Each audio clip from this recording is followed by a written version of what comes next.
Number 1. Paul Flores. For 25 years, Paul Flores walked free. He went to the grocery store, drove down familiar roads, lived what appeared to be an ordinary life, all while the family of Kristen Smart spent a quarter of a century grieving a daughter who had simply vanished into the California night. What makes this case one of the most haunting in modern true crime history isn't just that it went unsolved for so long. It's that the answer, as investigators would eventually discover, was never far from where it all began. Kristen Denise Smart was born on February 20th, 1977 in Augsburg, Bavaria, to parents Stan and Denise Smart, both teachers who served American military families abroad.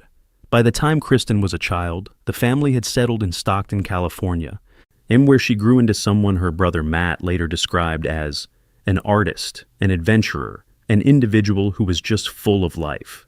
She graduated from Lincoln High School in 1995 and enrolled at California Polytechnic State University in San Luis Obispo, Cal Poly, that same fall. She worked as a lifeguard and camp counselor. She called home every Sunday without fail. She was finding her footing, experimenting with independence the way many freshmen do. At parties, she sometimes went by a playful nickname, Roxy. It was, as a friend put it, just an alter ego. She wanted to have fun. On the evening of Friday, May 24th, 1996, Memorial Day weekend, Kristen attended an off-campus party. She didn't know anyone there, but that wasn't unusual for someone still building her social circle. As the night wore on, she had been drinking. But around 2 a.m. on May 25th, two fellow students, Cheryl Anderson and Tim Davis, found Kristen passed out on a neighbor's lawn and helped her to her feet. They began walking her back toward her dormitory, Muir Hall. That's when a third student joined them, a young man named Paul Flores. He was a freshman from Arroyo Grande, California. He lived closer to Kristen's dorm, he said, and he offered to take it from there. The other two students said goodnight and went their separate ways. Paul Flores and Kristen Smart continued walking. Kristen Smart was never seen again. 2 days later, Paul Flores walked into the Arroyo Grande Police Department for an unrelated matter, an outstanding DUI warrant. Something stood out in his booking photograph. He had a fresh black eye. When investigators asked how he got it, Flores offered 3 completely different explanations. No one pressed him further at the time. Campus police, meanwhile, were not treating this as urgent. An early incident report filed after Kristen disappeared described her in terms that implied she was simply off somewhere of her own free will, noting that she had been drinking and socializing with multiple people at the party. Her family was devastated by the suggestion. Her parents hired an attorney and filed a civil lawsuit against Flores. When he was deposed in 1997, he answered exactly one question, confirming his name, and then invoked the Fifth Amendment 27 consecutive times. Investigators circled Flores for years. Trained cadaver dogs were brought into his dormitory room at Cal Poly and reacted with alerts. A woman renting a home connected to his family found a single earring that appeared to match jewelry Kristen had been wearing, but the evidence was lost before it could be properly cataloged. The investigation stalled, reopened, stalled again. For over 2 decades, Flores remained a suspect, but a free one. Then, in 2018, a musician named Chris Lambert launched a podcast called Your Own Backyard, retracing every detail of Kristen's disappearance. Lambert was only 8 years old when she vanished. He'd grown up seeing her face on roadside billboards. The podcast drew millions of listeners, including the sitting San Luis Obispo County Sheriff, Ian Parkinson, who made a public promise to the Smart family. He would not stop. In March 2021, investigators executed a search at the home of Ruben Flores, Paul's father, in Arroyo Grande. Beneath the deck in the backyard, they found biological evidence consistent with human remains having been buried and later removed. On April 13, 2021, nearly 25 years to the day after Kristen disappeared, Paul Flores was arrested and charged with first-degree murder. His father, Ruben, was charged as an accessory after the fact. The trial began July 18, 2022, held in Monterey County after a judge approved a change of venue. Prosecutors argued that Paul had killed Kristen during an attempted assault, and they presented testimony from 2 additional women who said Flores had drugged them and committed acts against them without their consent in the years following Kristen's death. Evidence of a disturbing pattern. The defense called the prosecution's forensic evidence junk science. and insisted the case was built on speculation. Yet at one point, defense attorney Robert Sanger attempted to suggest another Cal Poly area student might have been responsible, noting that Scott Peterson, later convicted of murdering his wife, had been enrolled at a nearby campus. It was a desperate pivot. On October 18, 2022, the jury returned its verdict. Paul Flores, guilty of first-degree murder. On March 10, 2023, Judge Jennifer O'Keefe sentenced him to 25 years to life in state prison, calling him, in open court, a cancer to society. Ruben Flores was acquitted on the accessory charge. Kristen Smart's remains have never been recovered. The Kristen Smart Campus Security Act now requires California's public colleges to take missing student reports seriously from the very first hour, a law written in her name for every student who deserves better than silence.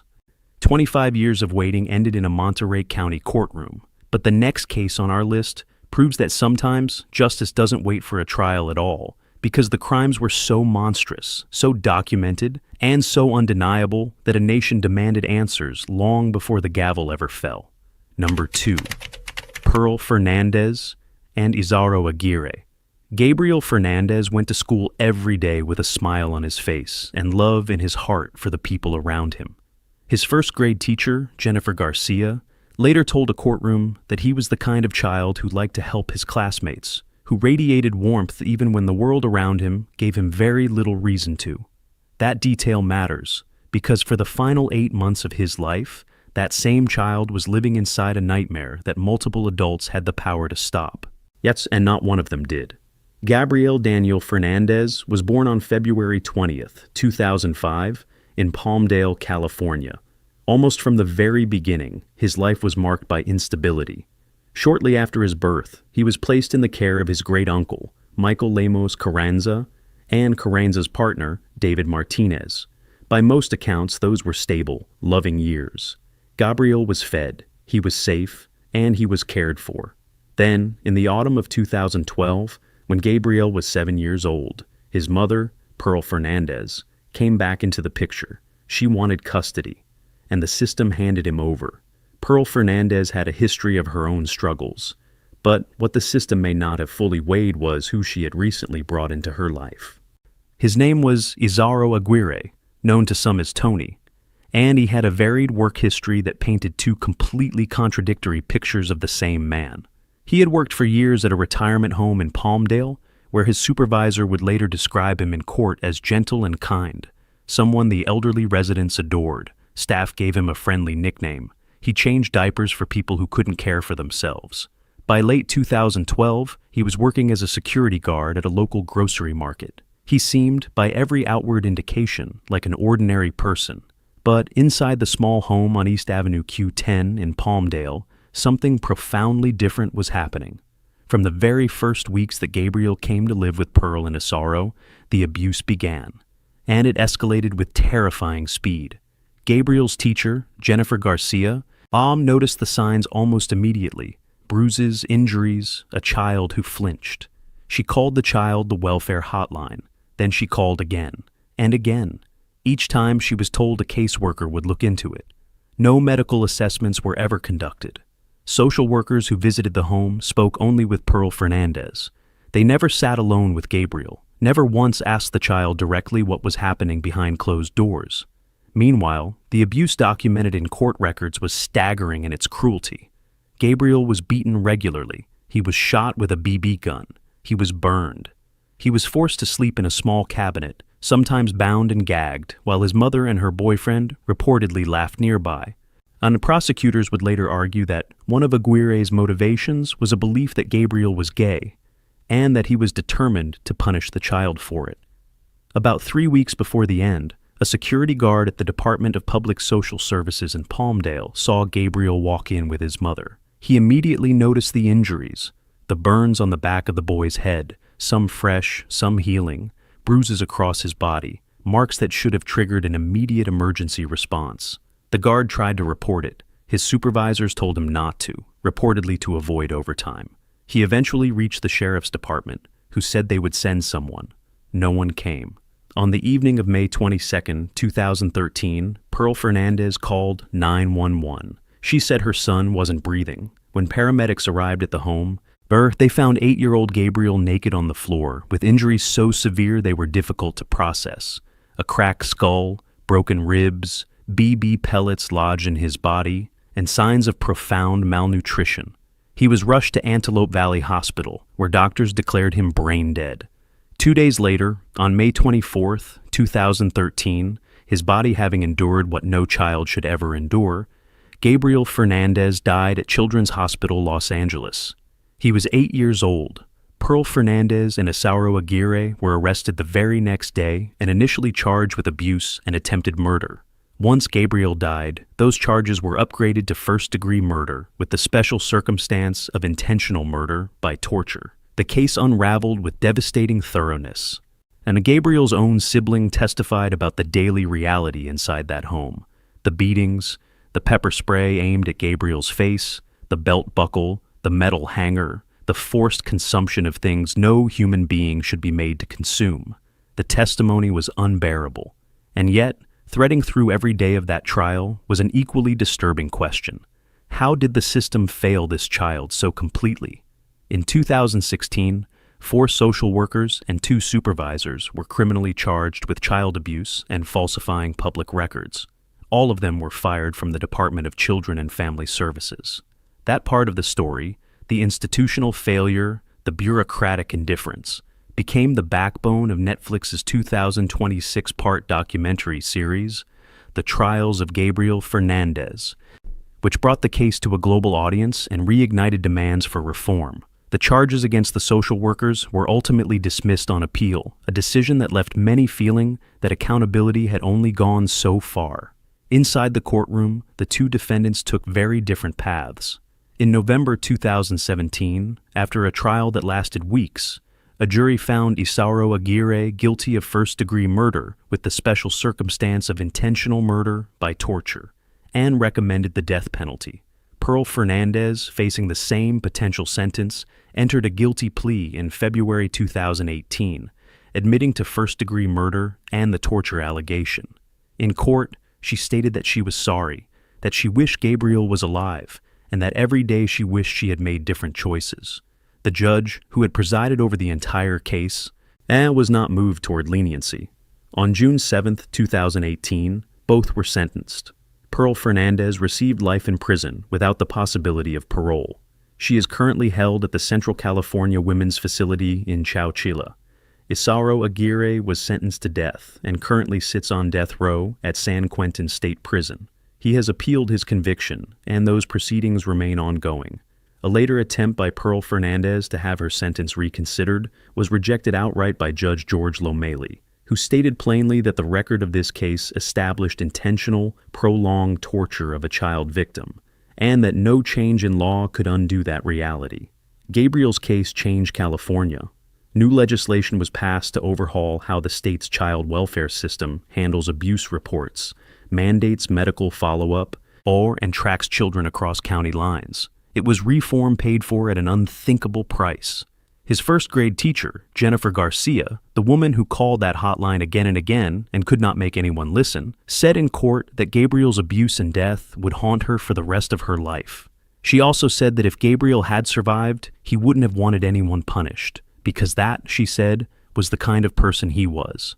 The next case takes us from the failures of a broken system to the terror of a single night. A bedroom window, a stranger, and a 12-year-old girl who simply wanted to have a sleepover with her friends. Number 3, Richard Allen Davis. The system had released him. Twice before, Richard Allen Davis had kidnapped women at knife point. Twice before, the courts had processed him, sentenced him, and eventually set him free.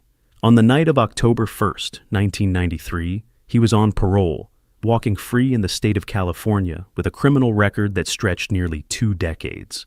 And on that night, in a quiet neighborhood in Petaluma, a 12-year-old girl named Polly Kloss was having a sleepover with her best friends. She had no idea the world was about to change forever. Richard Allen Davis was born on June 2, 1954, in San Francisco.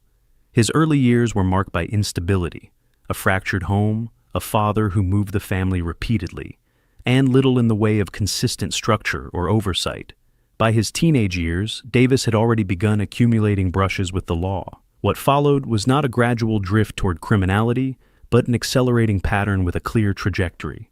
In 1976, Inahi was convicted of kidnapping and assaulting a woman and sentenced to prison. He served his time and was released. In the years that followed, he was convicted again: robbery, burglary, assault, another kidnapping. Each time the justice system cycled through him and sent him back into the world. By the fall of 1993, Davis was 49 years old, on parole, and described by those who encountered him as erratic and volatile. Polly Hannah Kloss was, by every account, a luminous child. She was 12 years old, dark-haired, and dimpled, a girl who loved theater, creativity, and her friends. She lived with her mother, Eve Nichols, in Petaluma, a close-knit Northern California town about 40 miles north of San Francisco. On the evening of Friday, October 1st, 1993, Polly and two close friends gathered for a slumber party. Her mother slept in a nearby room. It was an ordinary Friday night in an ordinary American home. Around 10:30 p.m., Richard Allen Davis entered through an unlocked door. He was intoxicated and carrying a knife he had taken from the Kloss family's own kitchen. He moved through the house, located the bedroom where the three girls were, and stepped inside. Records indicate he told the children he was only there for money and that he meant them no harm. He tied Polly's two friends up and pulled pillowcases over their heads, instructing them to count to 1,000 and not move. Then he took Polly and walked out into the night. Within 30 minutes, an all-points bulletin was broadcast across Sonoma County. Within hours, a babysitter driving home spotted a suspicious vehicle stuck in a ditch on a private rural driveway outside Santa Rosa, about 20 miles from Petaluma. She contacted the property owner, who called authorities. Two sheriff's deputies arrived and encountered Davis standing beside the stuck car. Davis told them he had pulled over to relieve himself. The deputies ran his name, found no outstanding warrants at the time, filled out a routine field identification card, and let him go. Polly Kloss was, records later confirmed, already deceased, concealed in the thick brush on the hillside above where the car had been sitting. The deputies had been within feet of her. Back in Petaluma, Polly's friends were eventually able to free themselves and alert her mother. By morning, the case had exploded into national headlines. The face of Polly Kloss appeared on television screens and in newspapers across the country. Actress Winona Ryder, who had grown up in Petaluma, offered a $200,000 reward for information leading to Polly's safe return. Thousands of volunteers organized searches. The FBI joined local law enforcement. The nation held its breath for 65 days. Then, on November 28, 1993, a property owner inspecting her land after recent logging work discovered items that seemed connected to the case. A torn pair of ballet leggings that the FBI crime lab would later match to leggings recovered from Polly's bedroom on the night of the abduction. Investigators pulled records of calls from that area on the night of October 1st and identified the field identification card that the two deputies had filled out when they stopped a man beside a ditch. That man was Richard Allen Davis. His palm print, which had been lifted from the Kloss home the night of the kidnapping, was re-examined and matched. Davis was arrested on November 30th, 1993. In custody, he confessed. He led authorities to a shallow grave just off Highway 101, south of Cloverdale, California, roughly 30 road miles from the hillside, where he had been stopped by deputies on the very night it happened. Polly had been strangled. She was found on December 4th, 65 days after she had been taken from her bedroom. The trial began April 17th, 1996. In Santa Clara County after the case was moved, due to the intense local coverage in Sonoma County. From the outset, Davis's own defense team acknowledged in their opening statement that Davis had committed the kidnapping and killing.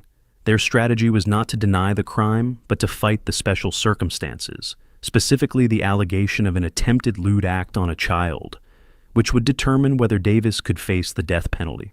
Prosecutor Greg Jacobs methodically laid out evidence of premeditation, intent, and Davis's long history of predatory violence. The jury was not persuaded by the defense. On June 18, 1996, the jury found Richard Allen Davis guilty of first-degree murder with 4 special circumstances: kidnapping, robbery, burglary, and attempted lewd act on a child under 14. Yeah, the penalty phase deliberations did not take long. The jury recommended death. What happened next became one of the most stunning courtroom moments in modern American legal history. At his formal sentencing, as the Klaas family sat watching and cameras rolled, Davis turned toward the courtroom and extended both middle fingers, a gesture of pure contempt directed at Polly's family and the entire proceeding. Then he made a statement so inflammatory and cruel that it drew audible gasps from the gallery. Judge Thomas Hastings looked at Davis and told him, in measured but unmistakable terms, that Davis's conduct in that courtroom had made the decision to impose the death sentence significantly easier. He then formally sentenced Richard Allen Davis to death.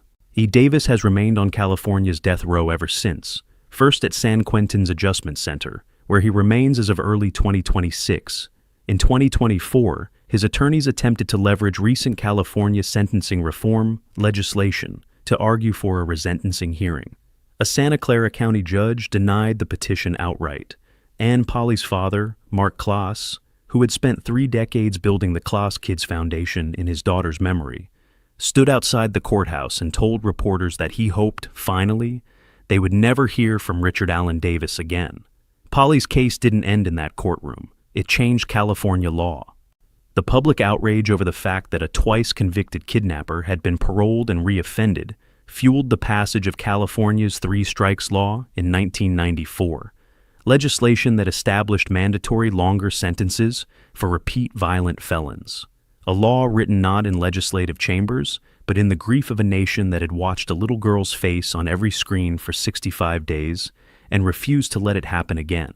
The next case moves from a stolen child to a vanished wife, a story that unfolded on Christmas Eve beneath a California sky and captivated the entire country for reasons that had as much to do with betrayal as they did with murder. Number 4. Scott Peterson. On Christmas Eve 2002, while his pregnant wife was being reported missing to police, Scott Peterson called his girlfriend and told her he was standing at the Eiffel Tower in Paris. He was not in Paris. He was in Modesto, California, and Lacey Peterson was already gone. That phone call, secretly recorded by investigators with the girlfriend's cooperation, would become one of the most chilling pieces of evidence ever presented in an American murder trial. It said everything about Scott Peterson that hours of testimony could not, about who he really was beneath the surface of a picture-perfect life, and just how little the woman he had pledged to love and protect had meant to him in the end. Scott Lee Peterson was born on October 24, 1972, in San Diego.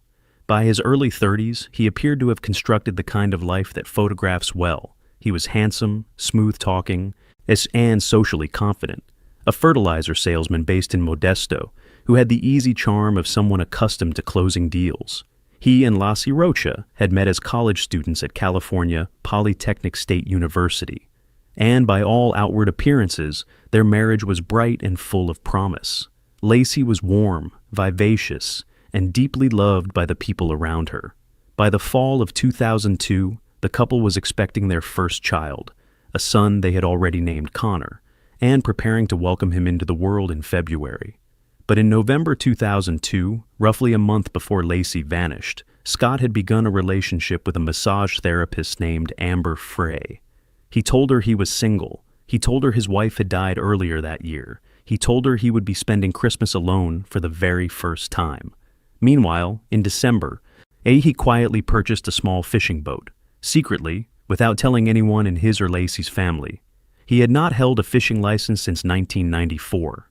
Records show he applied for a new one, valid for just 2 days. On the morning of December 24, 2002, Lacey Peterson, 8 months pregnant, was reported missing.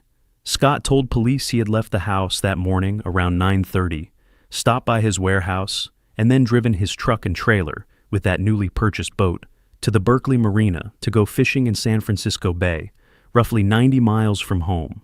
He said he had last seen Lacey alive before he left. Witnesses who saw him at the marina that morning would later confirm his presence there. What no one could confirm was whether Lacey had been alive when he left. Within weeks, the case consumed the national media. Lacey's face was everywhere, on missing posters, on television screens, on the front pages of newspapers across the country. Thousands of volunteers organized search parties around Modesto. Her family pleaded publicly for information, and Scott Peterson, through it all, appeared to family members and observers with a strange emotional distance that drew whispers from the very beginning. Lacey's cousin, Harvey Kemple, would later tell a jury that he saw more reaction from Scott over burnt chicken at a backyard barbecue than over the disappearance of his pregnant wife. Then came the revelation that shattered whatever remained of Scott's public image. On January 24th, 2003, 1 month after Lacey went missing, Amber Frey stepped before a wall of cameras with her attorney, Gloria Allred, and told the world that she had been in a romantic relationship with Scott Peterson. She had believed he was a widower. When she saw his face on the news in connection with his missing wife, she had immediately contacted police, and she had agreed, from that point forward, to continue speaking with Scott while secretly recording their conversations for investigators. The recordings were extraordinary. In one call, as volunteers conducted a public candlelight vigil for Lacey outside in Modesto, Scott called Frey and told her he was in Europe watching New Year's celebrations near the Eiffel Tower. He was not in Europe. He was blocks away from the vigil. On April 13, 2003, the body of a male infant, later confirmed through DNA to be Connor Peterson, washed ashore at Point Isabel near Richmond on the edge of San Francisco Bay. Now, 1 day later, a severely decomposed body identified as Lacey Peterson was found on the shoreline less than 2 miles away.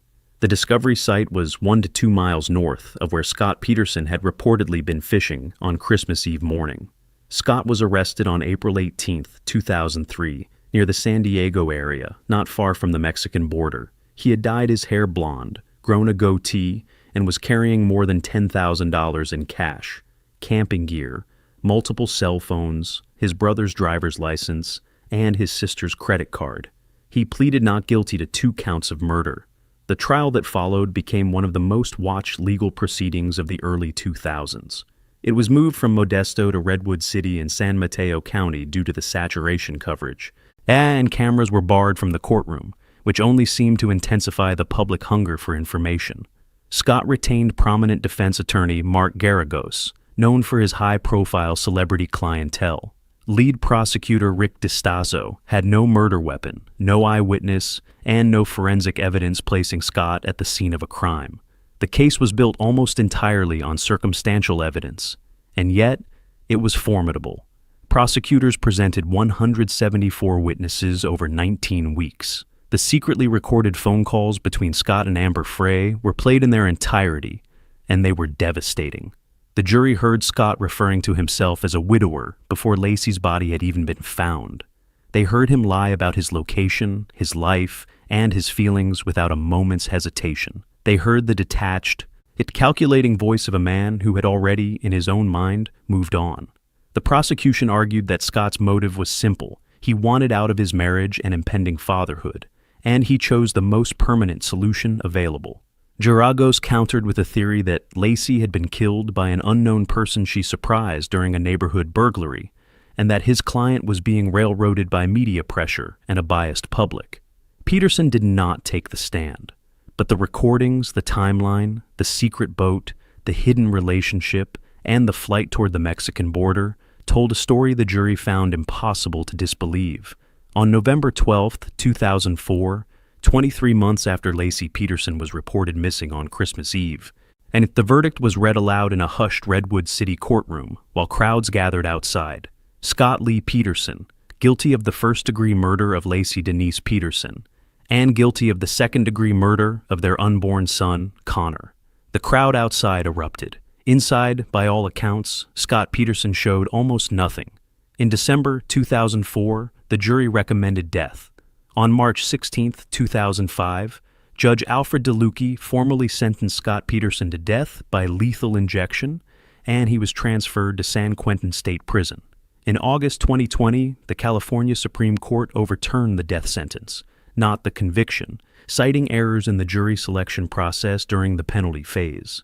In December 2021, Scott Peterson was resentenced to life in prison without the possibility of parole. Yeah, he remains incarcerated in California to this day. The case also changed federal law. Congress passed the Unborn Victims of Violence Act in 2004, commonly known as Lacey and Connor's Law, recognizing an unborn child as a separate victim in federal crimes of violence. It was signed into law the same year Scott Peterson was convicted. Lacey and her son, Connor, are buried together at Burwood Cemetery in Stanislaus County, their headstone bearing not the name Peterson, but Lacey's maiden name, Rocha, as her mother requested. And as Peterson sat in prison filing appeal after appeal, another California killer was preparing to make headlines for an entirely different reason. Not as a husband with a secret life, but as a music legend with a loaded gun and a dead woman on his floor. Number 5. Phil Spector. He was a genius. And that much was never in dispute. By the time Phil Spector was 21 years old, he was already a self-made millionaire, a boy from the Bronx who had arrived in Los Angeles and, almost single-handedly, reinvented the way popular music was recorded. He called it the Wall of Sound. Layers upon layers of instruments, voices, and echo stacked so densely together that the music felt less like something you heard and more like something you walked inside. The Righteous Brothers, the Ronettes, George Harrison, John Lennon, Tina Turner, the Ramones. His fingerprints were on some of the most beloved recordings in history. In 1989, he was inducted into the Rock and Roll Hall of Fame. And somewhere along the way, behind the gates of his 35-room Alhambra mansion, it's surrounded by guns and yes men and an increasingly fractured grip on reality, something went terribly wrong. Philip Harvey Spector was born on December 26, 1939, in the Bronx, New York. His father died by suicide when Phil was 9 years old. The family relocated to Los Angeles, and by his teenage years, Spector had already demonstrated a musical instinct that bordered on the supernatural. He co-wrote and produced his first hit, To Know Him Is to Love Him, at 17, a song whose title he pulled directly from the inscription on his father's gravestone. From that foundation of early grief, he built an empire. By the mid-1960s, his name appeared on records that defined a generation. His innovations in studio technique were studied and emulated worldwide.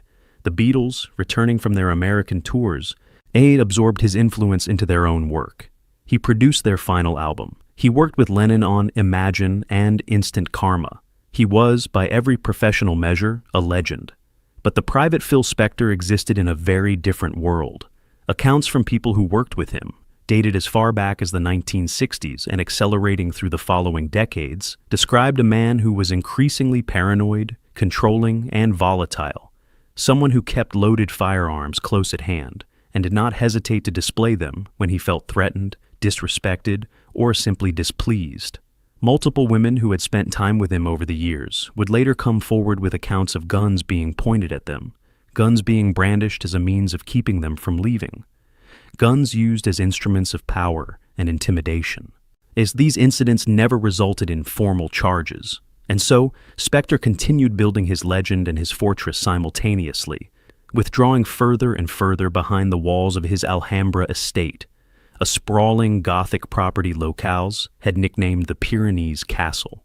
On the evening of Saturday, February 1st, 2003, Lana Jean Clarkson was working at the House of Blues in West Hollywood, where she had taken a hostess position.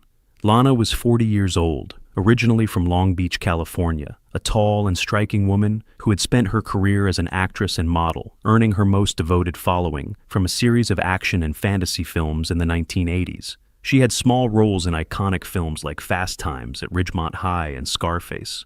As she went to Comic-Con conventions and signed autographs for fans who still remembered her from Barbarian Queen. She was, by all accounts from those who knew her, warm, resilient, and actively working to rebuild momentum in a career that had been quiet for some years.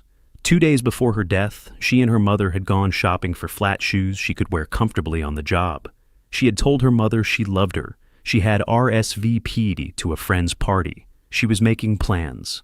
Phil Spector arrived at the House of Blues that night as a patron. When he attempted to enter the foundation room, the private VIP section, without the proper wristband, Lana stopped him and asked him to wait. Staff informed her who he was and asked her to give him a seat. He was a VIP. He had left large tips before. Spector and Clarkson exchanged pleasantries over the course of the evening. When closing time came, in the early hours of February 3rd, Spector invited Lana to come back to his home for a drink. She was, by some accounts, hesitant. She went. Spector's personal chauffeur, a man named Adriano de Souza, drove them to the Alhambra estate and waited outside in the limousine as the two went inside. Approximately 2 hours later, de Souza heard the sharp crack of a single gunshot. Moments afterward, Phil Spector emerged from the back door of the mansion. In his hand was a revolver. According to de Souza's sworn testimony, the first words out of Spector's mouth were, "I think I just shot her." When Los Angeles County Sheriff's deputies arrived, they found Lana Clarkson slumped in a chair near the back of the foyer, many a single gunshot wound having entered through her mouth. The gun, a Colt Cobra .38 caliber revolver, was found on the floor near her feet. The coroner's office conducted an autopsy and determined that the bullet had traveled at a downward angle, which forensic experts noted was inconsistent with a self-inflicted wound. The coroner officially ruled the death a homicide in September 2003. Phil Spector, meanwhile, had already been telling a different story. He told a responding officer that he did not know where the gun had come from and that the woman had started waving it around. In a letter to friends, he described the shooting as an accidental suicide. In a July 2003 interview with Esquire magazine, he offered the phrase that would follow him for the rest of his life. "She kissed the gun. I have no idea why." In November 2003, Ray Spector was formally charged with second-degree murder. He pleaded not guilty. What followed was one of the most protracted and theatrically bizarre criminal proceedings in Los Angeles legal history. Spector retained a rotating cast of celebrity defense attorneys over the years. Robert Shapiro, who had been part of the O.J. Simpson defense, Leslie Abramson, who had represented the Menendez brothers, and Bruce Cutler, once the attorney for mob boss John Gotti. He cycled through them, firing and replacing counsel repeatedly, sometimes mid-trial. Meanwhile, his courtroom appearances became events unto themselves. Flamboyant outfits, dramatic hairstyles that changed from week to week, a theatrical presentation that seemed to belong more to performance art than legal proceedings. During the first trial, the cameras were allowed inside the courtroom, and the proceedings were broadcast live on court TV. The first trial began in April 2007, 4 years after Clarkson's death. Prosecutors presented 5 women who testified they had been threatened with guns by Spector during private encounters in the years before Lana Clarkson's death. A pattern of behavior they argued was neither new nor accidental. Lead detective Rich Tomlin testified about the forensic evidence, including the downward trajectory of the bullet and blood spatter patterns that did not align with the defense's theory. The defense countered that Clarkson had been struggling with depression over her stalled career, that she was under the influence that night, and that she had taken her own life in Spector's home. Defense forensic scientist Dr. Henry Lee, who had testified in the O.J. Simpson trial, was accused during proceedings of having concealed a piece of evidence from the crime scene. The jury ultimately never heard his full testimony. After 5 months and 44 hours of deliberation across 12 days, the jury reported it was deadlocked. 10 votes for conviction, 2 for acquittal. The judge declared a mistrial. The second trial began in October 2008, this time without cameras. The evidence was largely the same. The chauffeur's testimony, the 5 prior incidents with other women, the forensic analysis. But the presentation was sharper, and the distraction of the cameras was gone. On April 13, 2009, after a shorter deliberation, the jury found Phil Spector guilty of second-degree murder in the death of Lana Clarkson. On May 29, 2009, he was sentenced to 19 years to life in state prison. He was 69 years old. His appeals were rejected by the California Court of Appeal in 2011 and by the California Supreme Court that same year, and by the United States Supreme Court in 2012. He remained incarcerated at the California Healthcare Facility in Stockton, where his health declined steadily. Spector contracted COVID-19 and died on January 16, 2021, at the age of 81, still proclaiming his innocence, still calling what had happened to Lana Clarkson in his foyer an accidental suicide. He had been eligible for a parole hearing in 2024. He never made it there. Lana Clarkson had told her mother she would call the next day. The call never came. She is remembered by those who knew her not as a footnote in Phil Spector's story, but as someone who loved her work, her fans, and the people around her, A woman whose life was ended in a stranger's hallway before the next chapter she was already planning could begin. The next case leaves the mansions of Los Angeles behind entirely and heads into the wilderness where one of America's most haunting killing sprees unfolded beneath the shadow of Yosemite National Park, carried out by a man with a secret no one around him ever suspected. Number 6. Cary Stayner. In 1980, America celebrated a miracle. 7-year-old Steven Stayner, kidnapped from his California hometown and missing for 7 years, had walked out of captivity with another boy he had saved. He returned home a hero. The story was made into a television movie. The nation exhaled, and somewhere in the background of every photograph, every interview, and every moment of Steven's homecoming stood his older brother Cary, quiet, smiling, forgotten. 19 years later, Cary Stayner would commit 4 murders near Yosemite National Park that shocked the country in ways his brother's rescue never could. Cary Anthony Stayner was born on August 13, 1961, in Merced, California, the eldest of 5 children. By all outward appearances, he was a normal kid. Good enough at school, somewhat withdrawn, but nothing alarming. Then, on December 4, 1972, when Cary was 11 years old, his 7-year-old brother Steven vanished. A man named Kenneth Parnell had taken him. For 7 years, the Stayner family lived in limbo. Flyers, searches, prayers, and silence. Cary later told investigators that during those years, no one asked how he was doing. All the attention, all the grief, and all the hope, it centered on Steven. And when Steven finally escaped in 1980, returning home with 5-year-old Timothy White, another boy Parnell had kidnapped, the world once again fixed its gaze on the younger Stayner brother. Cary remained in the margins. Steven adjusted to life back home as best he could. He married, had children, tried to move forward. But in 1989, at the age of 24, Steven Stayner was killed in a motorcycle crash. The family was devastated. And then, just over a year later, in December 1990, Cary's uncle, Jesse Stayner, with whom Cary had been living, was shot to death inside their shared Merced home. The murder was never solved. Cary Stayner became a suspect. Nothing was ever proven, but something inside him, according to later psychological evaluations, had begun to fracture long before. By 1997, and Cary had drifted to the Sierra Nevada foothills and taken a job as a handyman at the Cedar Lodge Motel in El Portal, California, a small, unassuming property just outside the Highway 140 entrance to Yosemite National Park.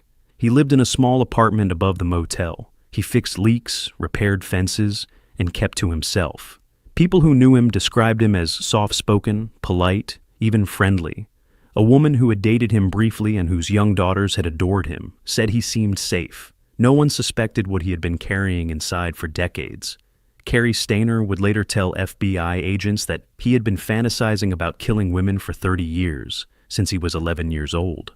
On the evening of February 15, 1999, 3 tourists checked into the Cedar Lodge: 42-year-old Carol Sund, her 15-year-old daughter Julie, and their 16-year-old Argentine exchange student and family friend, Silvina Palazzo. They had spent the day hiking in Yosemite and planned to relax that night watching rented videos in their room. Around 10 p.m., there was a knock at the door. It was the motel's handyman. He said he needed to check a leak in the bathroom. They let him in. What happened next was methodical and merciless.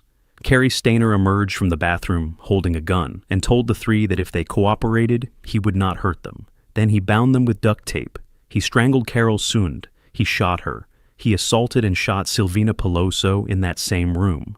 Then he forced Julie Sund into his vehicle and drove her to a vista point near Lake Don Pedro, where he assaulted her and cut her throat. He returned to the motel and they placed the bodies of Carol Sund and Silvina Palazzo into the trunk of their rental car and drove it to a remote location off Highway 108 near Long Barn. He set the car on fire. On March 18, 1999, a passerby spotted the charred Pontiac Grand Prix hidden in the brush. The next day, investigators opened the trunk and found the burned remains of 2 bodies. Dental records confirmed the victims were Carol Sund and Silvina Palazzo. A week later, on March 25th, authorities received an anonymous note with a hand-drawn map. At the top of the note were the words, "We had fun with this one." The map led investigators to the decomposed body of Yuli Sund near the shore of Don Pedro Reservoir. Cary Stayner had sent the note himself. For months, the investigation stalled.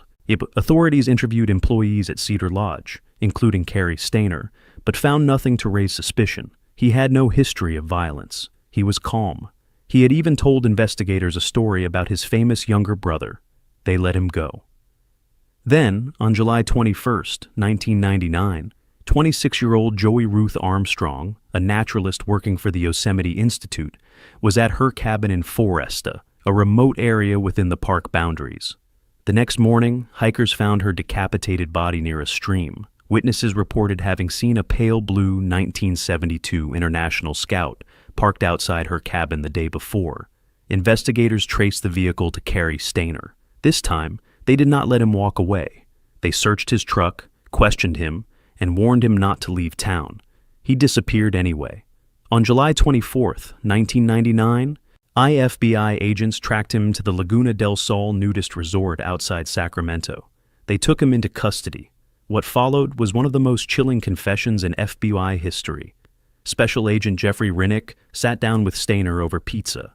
Before he would say anything, Stayner made 3 requests. He wanted images of young girls, he wanted his family to receive the reward money, and he wanted to be housed in a federal prison close to his family. Rinnick told him to choose one. Stayner chose the images of children. He chose it over money for his family. He chose it over being near the people who loved him. Then, over the next 6 hours, he confessed to all 4 murders. Every calculated, horrific detail. He described how he had been fantasizing about killing women since childhood. He spoke calmly, methodically, and without remorse. Cary Stayner faced 2 separate legal proceedings. In November 2000, he was tried in federal court for the murder of Joy Armstrong. He pleaded guilty and was sentenced to life in prison without parole. Then, in 2002, he was tried in state court for the murders of Carol Sund, Yuli Sund, and Silvina Peloso.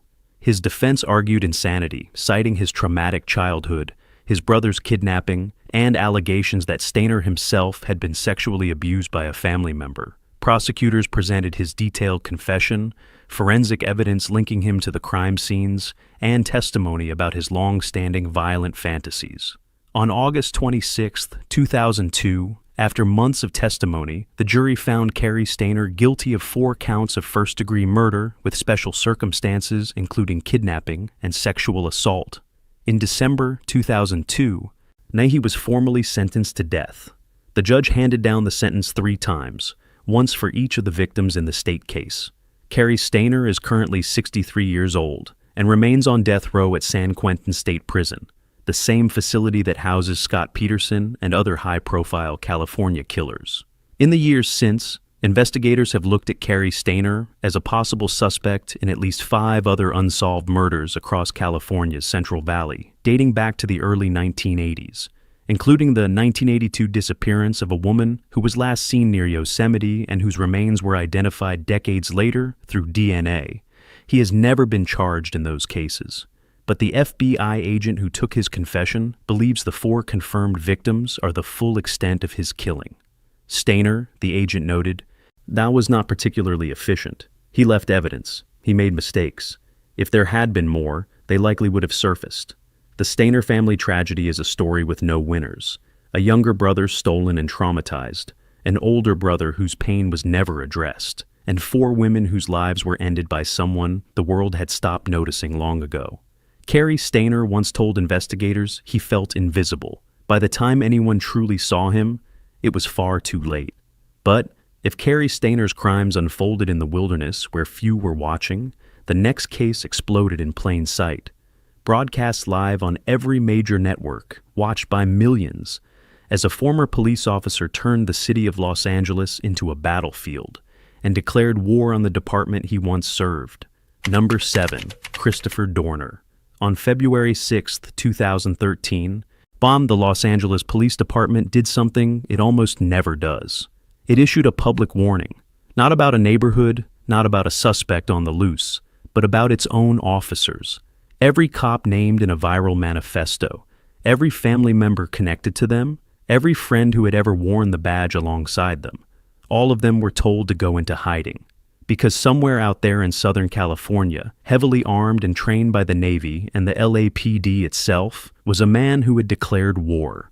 His name was Christopher Dorner, and for 9 days he turned one of America's largest metropolitan areas into a battlefield, broadcast live on every screen in the country. Christopher Jordan. Dorner was born on June 4, 1979, in New York, but raised in Southern California. As a child growing up in Orange County, he had been, by multiple accounts, bullied, racially taunted at the predominantly white Christian school he attended from 1st through 7th grade. But he was also someone who seemed to respond to structure, discipline, and a sense of mission. As a teenager, he enrolled in the La Palma Police Department's youth program. He wanted to be a cop. He studied political science at Southern Utah University. He joined the U.S. Navy Reserve and became an officer, earning recognition for his marksmanship and his adherence to military values of integrity and honor. In 2002, while attending pilot training in Oklahoma, he and a classmate found a bag containing nearly $8,000 that had been meant for a local church. They turned it in to the police without hesitation. When asked why, Dorner said, "The military stresses integrity." His mother, he added, had taught him the same. In 2005, Christopher Dorner entered the Los Angeles Police Academy. It should have been the realization of a lifelong dream. Instead, it became the beginning of a spiral. Dorner struggled. He took 13 months to graduate, twice the standard time. He was involved in physical altercations with other recruits. He accidentally shot himself in the hand during training. Still, he made it through and was assigned to patrol. Then, in July 2007, while working with his training officer, a veteran cop named Teresa Evans, Dorner filed a formal complaint alleging that Evans had kicked a man with dementia during an arrest. An internal investigation followed. Evans denied it. The man's father initially supported Dorner's account, then recanted, saying he had not actually witnessed the incident. The LAPD's Board of Rights found that Dorner had fabricated the allegation. In 2008, he was terminated for filing a false report. Dorner appealed. He filed a lawsuit. He lost. His appeals were rejected by the California Court of Appeal in 2011. His employment with the LAPD was over. His naval career continued for a time, but by early 2013, that too was ending. On February 1, 2013, Christopher Dorner was honorably discharged from the Navy Reserve with the rank of lieutenant. That same day, surveillance footage captured him purchasing multiple scuba tanks at a sporting goods store in Torrance. Days later, a package arrived at the offices of CNN addressed to journalist Anderson Cooper. Inside was a DVD, a bullet-riddled commemorative coin, and a note. On the evening of Sunday, February 3, 2013, a 28-year-old Monica Kwan and her 27-year-old fiancé Keith Lawrence sat in their car on the top floor of a parking garage at their condominium complex in Irvine, California. They had just returned from a basketball game. Monica was an assistant basketball coach at Cal State Fullerton. Keith worked as a campus security officer at the University of Southern California. They were planning a wedding. Someone approached the vehicle and opened fire. Both were killed. At first, investigators had no clear motive. There were no signs of robbery. The scene was clean. Then, on February 4th, a 13-page manifesto appeared online, posted to Christopher Dorner's Facebook page. It was 11,000 words long, and it explained everything. In the manifesto, Dorner detailed his belief that the LAPD was riddled with racism, that corruption and retaliation. He named approximately 40 individuals, officers, their families, and anyone associated with his termination, and declared that he was waging unconventional and asymmetric warfare against them. He wrote that he had been framed for reporting excessive force and that the department's internal disciplinary system was designed to silence whistleblowers. He stated plainly, "You will now live the life of the prey." And then he explained why Monica Kwan had been his first target. Her father, Randall Kwan, was a retired LAPD captain who had later worked as an attorney representing officers in disciplinary hearings, including Christopher Dorner's. In the manifesto, Dorner wrote, "I never had the opportunity to have a family of my own. I'm terminating yours." The LAPD immediately mobilized protection details for everyone named in the document. Panic spread through law enforcement agencies across Southern California. Dorner was trained. He was armed, and he had made it clear he was just getting started. In the early hours of February 7th, officers guarding a home in Corona spotted a vehicle matching the description of Dorner's truck. Shots were fired. No one was hit. Less than 20 minutes later, 2 Riverside police officers sitting in their patrol car at a red light were ambushed.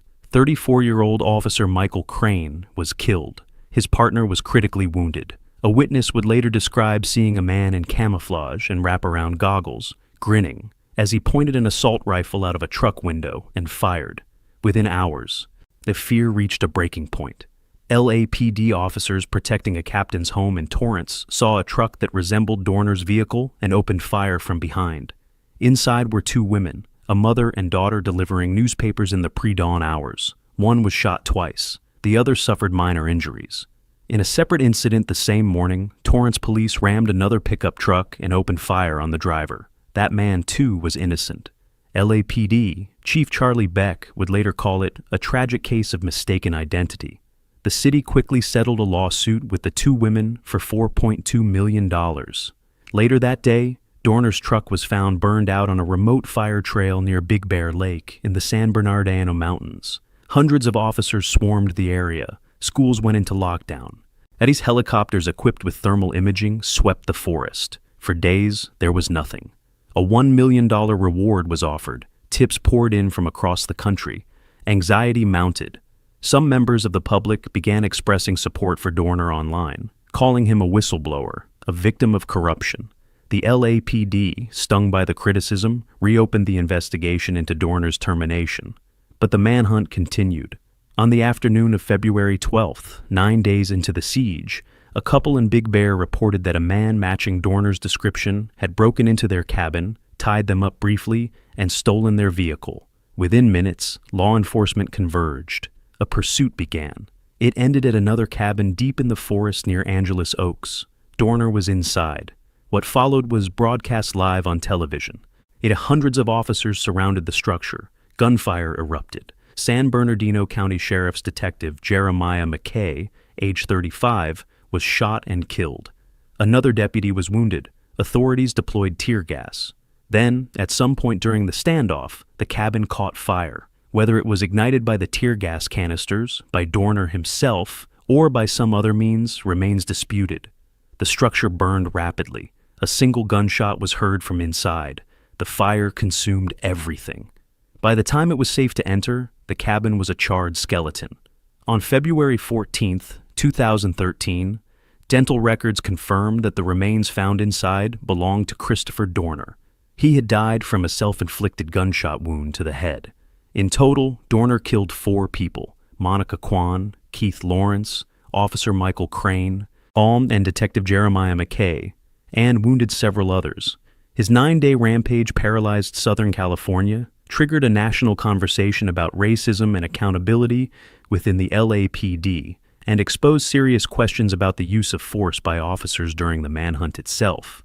A report issued months later found widespread concern within the department that its internal disciplinary process was inconsistent and discriminated based on race, gender, and rank. Dorner's manifesto, for all its violence, had forced a reckoning, but it had also left 4 families destroyed, a region traumatized, and a legacy that remains deeply contested. Some seeing him as a murderer who targeted innocent people, others as a whistleblower driven to desperation by a system that refused to listen. What is certain is that Christopher Dorner believed he had been wronged, and he decided that vengeance broadcast live on national television was the only response left to him. He was wrong, and 4 people paid the price for that belief with their lives. The manhunt for Christopher Dorner ended in fire and death on a California mountainside. But the next case on our list didn't need a manhunt at all, because when investigators arrived, they found a 7-year-old girl who could tell them exactly who had taken her and exactly where he lived. Number 8. David Westerfield. The search began at dawn. Thousands of volunteers fanned out across San Diego County, through canyons, along highways, into the desert, looking for a 7-year-old girl who had vanished from her bedroom while her parents slept. They carried flyers with her face. Yeah, they called her name into the wind. For 25 days, the community held its breath. And when searchers finally found Danielle Van Dam's body in the remote brush off Dehesa Road, decomposed beyond recognition, the man responsible was not a stranger who had come from nowhere. He was someone who lived on the same quiet street, someone who had been inside the family's home days before, someone the parents had met at a local bar and considered, if not a friend, then at least a familiar face. David Westerfield was arrested 5 days before Danielle's body was even discovered, and by the time the trial ended, forensic evidence had woven a web so tight that there was nowhere left for him to hide. David Allen Westerfield was born in 1952 and grew up in Southern California. By his late 40s, he had built what appeared to be a stable, unremarkable life. He had worked for years as a design engineer, owned a home in the upscale Sabre Springs neighborhood of San Diego, and maintained a recreational vehicle he took on solo camping trips. He was twice divorced with 2 adult children. To most who knew him, he seemed quiet, private, and relatively harmless. There were no red flags visible to the outside world, no prior arrests for violence, no public scandals. Just a middle-aged man living alone in a 2-story house on a cul-de-sac where families with young children played outside and life moved at the pace of weekend barbecues and Girl Scout cookie sales. Danielle Van Dam was 7 years old, a bright, energetic second grader who loved school, her family, and her dog. She lived with her parents, Brenda and Damon, and her 2 younger brothers in a home just 2 doors down from David Westerfield's residence. On Friday evening, February 1st, 2002, Brenda Van Dam went out with 2 girlfriends to a bar in nearby Poway called Dad's. Damon stayed home with the children. He put Danielle and her brothers to bed around 10:30 that night. Brenda returned home around 2 a.m. with her friends and 2 male acquaintances they had met at the bar. They noticed the security alarm monitor was flashing and the side garage door was open. They closed it, ate something, and chatted. Damon woke up and joined them. After the friends left, Brenda and Damon went to bed. Sometime during the night, Damon awoke again and noticed the alarm monitor flashing. He went downstairs and found the door to the backyard standing open. He closed it and went back to bed. The next morning, Saturday, February 2nd, when Danielle did not come out of her room for breakfast, her parents went to check on her. Her bed was empty. Danielle was gone. The Van Dams immediately called the police. Within hours, a missing child report had been filed and a massive search operation was launched. Neighbors, friends, strangers, thousands of volunteers organized search parties that combed every corner of San Diego County. The Laura Recovery Center, a nonprofit specializing in child abductions, flew in from Texas to coordinate the effort. A command center was set up. Flyers were distributed. Media coverage exploded. For weeks, Danielle's face was on every television screen, every newspaper, every streetlight pole. The entire region was searching. Detectives began interviewing everyone in the neighborhood. Among them was David Westerfield, who lived across the street and 2 doors down. On the morning of Monday, February 4th, 2 days after Danielle's disappearance, Westerfield returned home from what he claimed had been a solo camping trip in his motorhome to the desert and the beach. He gave police written consent to search his house and his RV. A cadaver dog showed interest near his garage, but did not give a full alert. Officers noted that Westerfield seemed cooperative, but also nervous. He told them he had left Friday night, driven around, and returned Monday. He claimed he had not heard about Danielle's disappearance until he got home, but investigators quickly began noticing inconsistencies. Westerfield's timeline did not add up. Surveillance footage and receipts placed him at locations that contradicted his story. As he had been at a dry cleaner's on Saturday morning, hours after Danielle vanished, dropping off bedding, a comforter, and a jacket. He had stopped at a car wash. He had been seen driving erratically, and when forensic analysts examined the items he had dropped off at the dry cleaner, they found 2 small stains, blood stains, Danielle Van Dam's blood. On February 22, 2002, police arrested David Westerfield as he walked out of his attorney's office in downtown San Diego. He was charged with kidnapping. 5 days later, on February 27th, 2 volunteer searchers walking near a trail off Dehesa Road in a remote area of East County found Danielle's body. It was badly decomposed, partially mummified, and had been ravaged by animals and the elements. Now, the coroner could not determine a precise cause of death or confirm whether she had been sexually assaulted. Dental records were used to confirm her identity. The charge against Westerfield was upgraded to first-degree murder with a special circumstance: murder committed during a kidnapping, which made him eligible for the death penalty. The trial began on June 4, 2002, and it was televised. For 2 months, the nation watched as prosecutors laid out a forensic case so comprehensive that it became a textbook example of physical evidence linking a suspect to a victim. Danielle's blood was found not only on Westerfield's jacket, but also on the carpet inside his motorhome. Her fingerprints, including a handprint, were found on a cabinet above the bed in the RV. And hairs consistent with her DNA profile were discovered in the bathroom of his motorhome, in his washing machine, in his dryer, and on the bedding from his master bedroom. Fibers matching those later found with Danielle's body were present in his motorhome, his SUV, his laundry, and his bedding. Fibers similar to those from Danielle's bedroom carpet were found throughout his RV. And perhaps most damning, hairs from the Van Dam family dog were discovered on the comforter Westerfield had dropped off at the dry cleaner, on the carpet in his motorhome, and in his laundry. Prosecutors argued that Westerfield had entered the Van Dam home through the unlocked side garage door sometime in the early morning hours of February 2nd, taken Danielle from her bed, brought her to his house or motorhome, assaulted and killed her, and then driven her body to the remote location where it was later found. The timeline matched, the physical evidence matched, and investigators presented testimony from forensic entomologists who analyzed insect activity on Danielle's remains and concluded she had been placed at the Dehesa Road site sometime between February 14th and 18th, consistent with Westerfield's movements during that period. The defense argued contamination, questioned the reliability of DNA transfers, presented character witnesses who described Westerfield as non-violent, and raised doubts about the police investigation. They suggested the evidence had been planted or that secondary transfer could explain the forensic findings. The jury was not persuaded. On August 21, 2002, after 9 days of deliberation, the jury returned its verdict. David Westerfield, guilty of first-degree murder with special circumstances, guilty of kidnapping a child under the age of 14, and guilty of possession of child pornography. The courtroom erupted. Outside on the steps of the San Diego courthouse, cheers echoed through the crowd of supporters who had waited for months for this moment. The penalty phase followed, and the jury recommended death.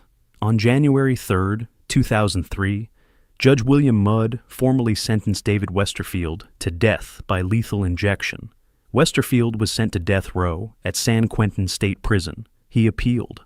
In 2019, the California Supreme Court upheld both his conviction and his death sentence in a 490-page opinion that systematically rejected every argument his defense team had raised. The court found that the forensic evidence was overwhelming, that the trial had been fair, and that the jury's verdict was supported by the facts.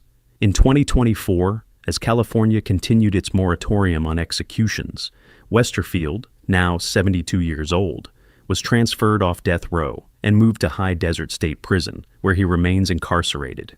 He has maintained his innocence since the day of his arrest, claiming in letters and interviews that he was framed by police under pressure to solve a high-profile case. No credible evidence has ever emerged to support that claim. Danielle Van Dam's legacy endures in San Diego. An overpass on Interstate 8, near where her body was found, has been named the Danielle Van Dam Memorial Overpass. A wooden stairway was built at the site, so mourners could leave flowers, teddy bears, and photographs. Her case prompted heightened awareness of child safety across the region and became a rallying point for stronger laws protecting children from predators who hide in plain sight. Brenda Van Dam, Danielle's mother, released a statement in 2019 after the California Supreme Court denied Westerfield's appeal. She wrote, "The cruel irony is that Judge Mudd, Prosecutor Woody Clark, and Danielle are no longer alive, but he is. It's time for justice to be served for Danielle." But while David Westerfield's case was built on forensic science and painstaking detective work, the next case on our list required no science at all, because the killer handed investigators a confession, a motive, and a victim's name before anyone even knew a crime had been committed. Number 9, Jesse James Hollywood. And he had a name that sounded like it belonged in a Western, Jesse James Hollywood. And for 5 years, he lived like an outlaw too, hiding in plain sight on the beaches of Brazil while the FBI searched the world for him. But Jesse James Hollywood wasn't robbing trains or banks.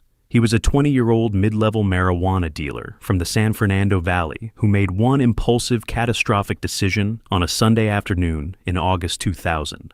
He kidnapped a 15-year-old boy to settle a $1,200 drug debt. Then, 3 days later, after consulting with a lawyer and realizing what he had done carried a life sentence, he made a second decision, one that would make him one of the youngest people ever added to the FBI's most wanted list and turn his crime into a Hollywood movie before he ever stood trial.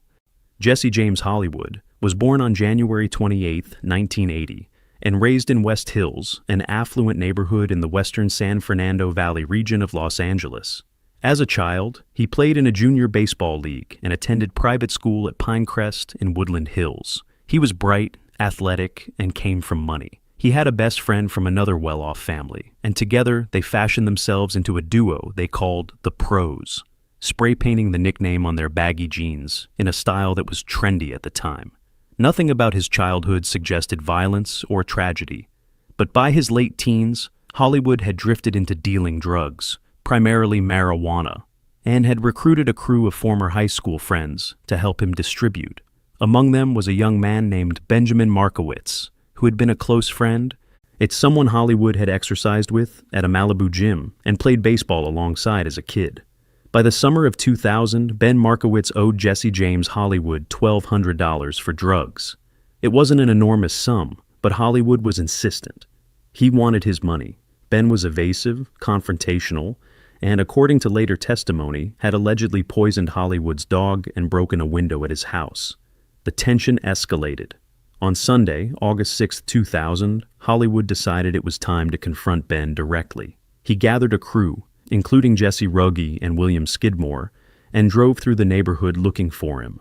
They didn't find Ben, but as they turned a corner, they saw someone else walking along the side of the road, Ben's 15-year-old half-brother, Nicholas Markowitz. And in what Hollywood would later call an irrational, poorly thought-out impulse, he made a split-second decision. They would take the kid, hold him until Ben paid up. Nicholas, known as Nick to his family and friends, was grabbed off the street in broad daylight. He was chased, beaten, forced into a white van, and driven away. Witnesses saw it happen. One woman, Pauline Mahoney, was driving with her sons when she spotted a group of men attacking a teenage boy. She didn't call the police. She assumed it was a fight between friends. Nick Markowitz was terrified at first. But over the next 3 days, something strange happened. Hollywood's crew drove Nick to Santa Barbara, over 90 miles from home. And instead of locking him in a basement or tying him up, they brought him to house parties. They gave him Valium, marijuana, and alcohol. They introduced him to girls. Witnesses who saw Nick during those days would later testify that he seemed fine, almost relaxed, like he didn't want to leave. Some said he even seemed to be having fun. Hollywood had left town early, leaving his right-hand man, Jesse Ruggie, in charge of watching Nick. For 2 days, Nick stayed at various locations, including the Lemon Tree Inn in Santa Barbara, where the partying continued. But while Nick was being plied with drugs and passed from house to house, Jesse James Hollywood was beginning to panic. He consulted with an attorney, reportedly through his father, Jack Hollywood, and asked what the legal consequences would be if someone were charged with kidnapping in California. The answer was clear: life in prison. Hollywood now understood the magnitude of what he had done. And rather than turn himself in, rather than release Nick and face the consequences, he decided the problem needed to be eliminated, permanently. On August 8, 2000, 2 days after Nick disappeared, the Markowitz family filed a missing persons report. That same day, Hollywood's crew was told to prepare for Nick's release. He was told he would be going home the next morning.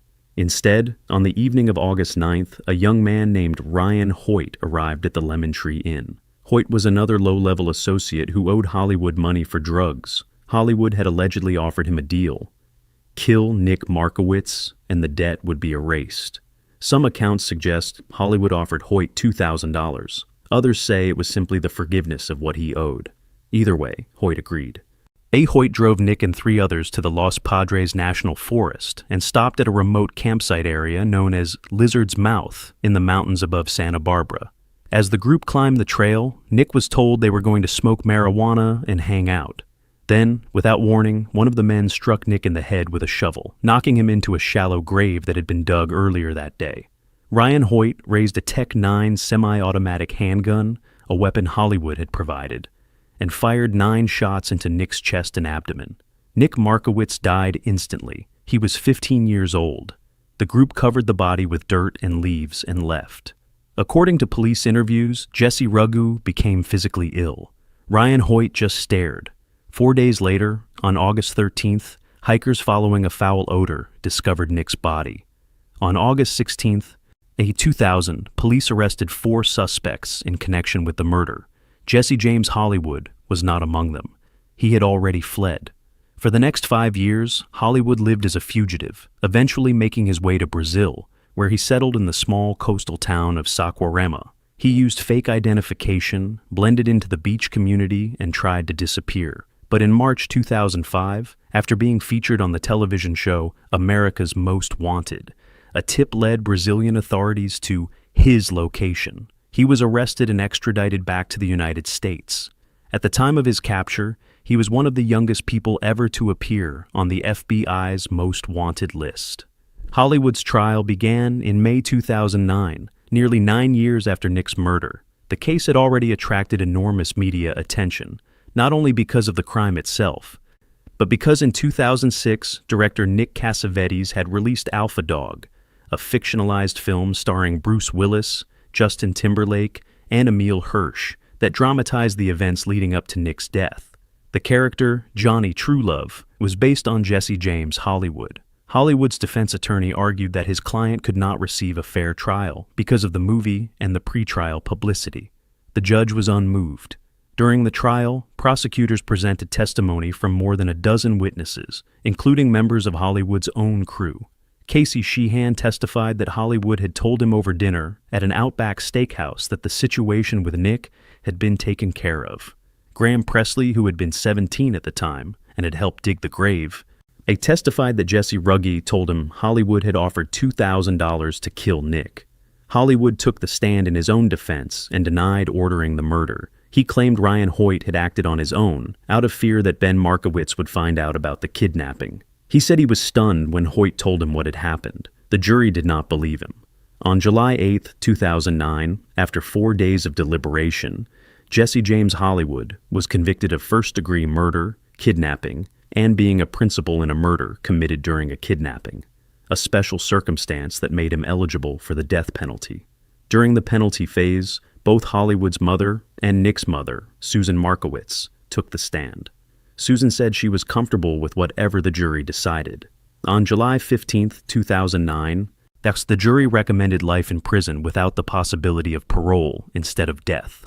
Judge William Gordon formalized the sentence on October 21, 2009. Jesse James Hollywood is currently serving his sentence at the Richard J. Donovan Correctional Facility near San Diego. He is now 45 years old. His conviction was upheld on appeal in 2012. Ryan Hoyt, the gunman who pulled the trigger, was convicted in 2001 and sentenced to death. In January 2024, his death sentence was reduced to life without parole. Jesse Rugga, who was present during the murder, was convicted of kidnapping but acquitted of murder. He was sentenced to life with the possibility of parole and was released in 2013 after serving 11 years. Graham Presley, who dug the grave, was convicted of second-degree murder and was released in 2007. William Skidmore pleaded guilty to kidnapping and robbery and was released on parole in 2008. Nick Markowitz's parents, Jeff and Susan, have spent the years since their son's death advocating for crime awareness and speaking publicly about the dangers of drugs, impulsive decisions, and the devastating ripple effects of violence. In statements following Hollywood's conviction, Susan Markowitz said she took some comfort in knowing that justice had been served, but that no verdict could ever bring her son back. The case of Jesse James Hollywood is a story of ego, desperation, and a catastrophic miscalculation by a young man who thought he could solve a problem by making it disappear. Instead, he turned a $1,200 debt into a life sentence and guaranteed that Nick Markowitz's name would be remembered long after his own faded into infamy. And while Hollywood's crime played out over 3 days in Santa Barbara, the final case on our list unfolded in a matter of minutes on a Los Angeles stage, where an aspiring actor, desperate for money to fund his wedding, committed a murder so calculated and so cold that even seasoned detectives struggled to understand how someone could kill 2 people just to steal a few $1,000s. Number 10. Daniel Wozniak. On the evening of May 21st, 2010, Daniel Wozniak took the stage at the Hunger Artists Theater in Fullerton, California, as the lead in a community theater production of the musical Nine. He sang, he smiled, he delivered his lines with precision. The audience applauded. What none of them knew, what no one in that theater could have possibly imagined, was that just hours earlier, in an attic less than 10 miles away, Wozniak had shot his neighbor and friend in the head twice, taken his wallet and phone, and begun dismembering his body with a handsaw. And the performance wasn't over. The next night, he would kill again. Daniel Patrick Wozniak was born on March 23, 1984, and grew up in Orange County, California. By his mid-20s, he was a fixture in the local community theater scene, a charismatic actor who friends described as funny, talented, and deeply committed to his craft. He wasn't making a living from it. In fact, by 2010, Wozniak wasn't making a living from anything. He had no steady job, no income, and was facing eviction from his Costa Mesa apartment. His bank accounts were overdrawn, and he owed money to multiple people, but none of that seemed to matter, because Wozniak was planning a wedding. He was engaged to Rachel Mae Buffett, a fellow actress, and the ceremony was scheduled for May 28, 2010, just over a week away. He had booked a venue, he had sent invitations, and he had absolutely no way to pay for any of it, much less the honeymoon he had promised. Samuel Eliezer Hare, known to everyone as Sam, lived in the same apartment complex as Wozniak and Buffett. He was 26 years old, an Army veteran who had served in Afghanistan and returned home to attend Orange Coast College on the GI Bill. His fellow students described him as a big teddy bear, someone who was kind, responsible, and fun to be around. And Sam had told Wozniak that he had been disciplined with his money while deployed and had saved approximately $62,000 in combat pay. It was a nest egg he planned to use for his future. Wozniak saw it differently. He saw a solution. On May 21, 2010, Wozniak lured Sam to a theater attic at the Joint Forces training base in Los Alamitos, telling him he needed help moving some equipment. Once they were alone in the attic, Wozniak pulled out a .380 caliber pistol, his father's gun, and told Sam to kneel. Then he shot him in the head. The first bullet did not kill him. Wozniak fired a second shot into the side of Sam's head. Sam Hare died in that attic. Wozniak took his wallet and his phone, then left the body where it had fallen. That night, Wozniak performed on stage in Nine, as if nothing had happened. The next day, Wozniak returned to the attic. He decapitated Sam's body and cut off his hands. He placed the head and hands in a duffel bag and drove to El Dorado Nature Center in Long Beach, where he buried them in a shallow area near the trails. Sam's torso remained hidden in the attic. But Wozniak wasn't finished. He needed to make sure that when Sam's body was eventually discovered, the police would be looking in the wrong direction. So, he devised a plan to frame a dead man.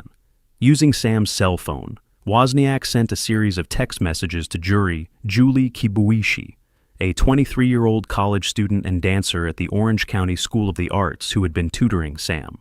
The messages, written to sound like Sam, said he was very upset and needed to talk. Around midnight on May 22nd, Julie arrived at Sam's apartment. Wozniak was waiting inside, and he told her to look at something on the bed. Then he pulled out the same gun and shot her twice in the back of the head. Julie Kibuishi died instantly. Wozniak staged the scene meticulously, ripping down her pants, positioning her body to suggest a sexual assault, leaving evidence that would point to Sam as the perpetrator. The story he wanted investigators to believe was simple. Sam Hare had assaulted and murdered Julie Kibuishi, then fled. On May 22, 2010, Sam's father, Steve Hare, made a frantic 911 call after discovering Julie's body in his son's apartment. Police immediately launched a manhunt for Sam Hare, who they believed was armed, dangerous, and on the run. For days, the search consumed Orange County. Detectives had no idea Sam was already dead, and for those days, Daniel Wozniak continued performing, both on stage and in conversations with investigators, where he played the role of concerned friend. Then, on May 26th, a 17-year-old named Wesley Freilich walked into a bank and attempted to withdraw money using Sam Herr's ATM card. When police questioned him, Wesley told them that his former theater mentor, Daniel Wozniak, had approached him and said he was working for a bail bonds agency. Wozniak claimed he needed Wesley to withdraw money from a fugitive's account, someone who had skipped bail. Wesley had believed him. He said Wozniak even showed him official-looking paperwork. Detectives now had a new question. How did Daniel Wozniak get Sam Herr's ATM card? On the night of May 28, 2010, what should have been the eve of his wedding, Daniel Wozniak was at his bachelor party when U.S. that marshals arrived and took him into custody. In the interrogation room, Wozniak delivered what investigators would later describe as a performance worthy of the stage. He lied. He cried. He told police that Sam had shown up at his door one night, panicked, and confessed to killing Julie in a fit of rage. He said he had helped Sam escape out of fear and loyalty. Then, when detectives asked for a DNA sample, Wozniak's story began to shift. He admitted to seeing Julie's body. Then, he admitted to being present when she was shot. And finally, after hours of interrogation, Daniel Wozniak confessed. It was all about the money, he told investigators. He admitted to killing Sam first, then Julie. He admitted to the dismemberment, the staging, the texts. He led police to the area in El Dorado Nature Center, where he had buried Sam's head and hands. Yet Sam's torso was found exactly where Wozniak said it would be, still in the theater attic. During a recorded jailhouse phone call with his fiancée Rachel Buffett, all calls from jail are recorded, Wozniak learned that his brother Tim had been holding onto a backpack filled with incriminating evidence, including the murder weapon. Police recovered the backpack outside Wozniak's parents' home. Inside were Sam's clothes, phone, wallet, and other items linking Wozniak directly to both crime scenes. Investigators also discovered that, in the days before the murders, Wozniak had conducted multiple Google searches on his computer: how to hide a body and quick ways to kill people. The case against Daniel Wozniak was overwhelming, but it would take more than 5 years for the trial to begin, delayed by legal battles, appeals, and procedural motions. Rachel Buffett, Wozniak's fiancée, was arrested in November 2012 and charged as an accessory after the fact to murder. Prosecutors alleged she had lied to investigators repeatedly, including claiming she had seen Sam leaving with a mysterious man in a black hat, a man who never existed.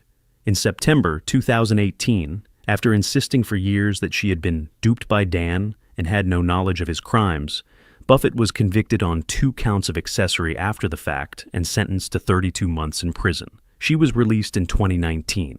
On December 16, 2015, after a trial that laid bare every calculated, cold-blooded detail of the murders, a jury found Daniel Wozniak guilty of 2 counts of first-degree murder with special circumstances, multiple murders committed for financial gain. On January 11, 2016, the same jury recommended the death penalty. Judge William Froberg formally sentenced Wozniak to death on September 23, 2016. Wozniak showed no remorse. Lead prosecutor Matt Murphy, who had argued passionately for the death penalty, pointed to Wozniak's complete disregard for his victims, their families, and the suffering he had caused. "We are not talking about someone who stole a car stereo," Murphy said. "We are talking about a man who ruthlessly murdered 2 people so he could go on a honeymoon." Daniel Wozniak was initially sent to death row at San Quentin State Prison. In 2019, California Governor Gavin Newsom issued a moratorium on executions across the state, effectively ensuring that Wozniak, like hundreds of other death row inmates, would never face the death chamber. Then, in July 2021, Wozniak was transferred out of San Quentin and moved to Salinas Valley State Prison as part of the Condemned Inmate Transfer Pilot Program, which placed some death row inmates in lower security facilities. The move outraged the families of his victims. Steve Herr, Sam's father, said he learned about it not from prison officials, but from an acquaintance of Wozniak's who ran a blog supporting him. "It was a kick in the gut," Steve said. "If I could, I would kill him myself." The case has been covered extensively on television. Dateline, 2020, Dr. Phil, Lockup, each retelling the story of the aspiring actor who killed two innocent people for a honeymoon he would never take. Sam Herr's best friend, a fellow veteran named Miles Foltz, asked Steve Herr to serve as best man at his wedding in Sam's place. Steve accepted the honor. June Kibuishi, Julie's mother, commissioned a memorial quilt woven with images of her daughter's love of music and fashion, a tribute to a young woman described by everyone who knew her as full of sunlight and beauty. Daniel Wozniak is 40 years old now. He remains incarcerated, his automatic appeal to the California Supreme Court still pending. And somewhere in a theater archive in Orange County, there is footage of him performing on stage in 9 on May 21st, 2010, singing, dancing, taking his bows, just hours after committing a murder that would destroy two families and prove that sometimes the most dangerous performance is the one no one sees coming.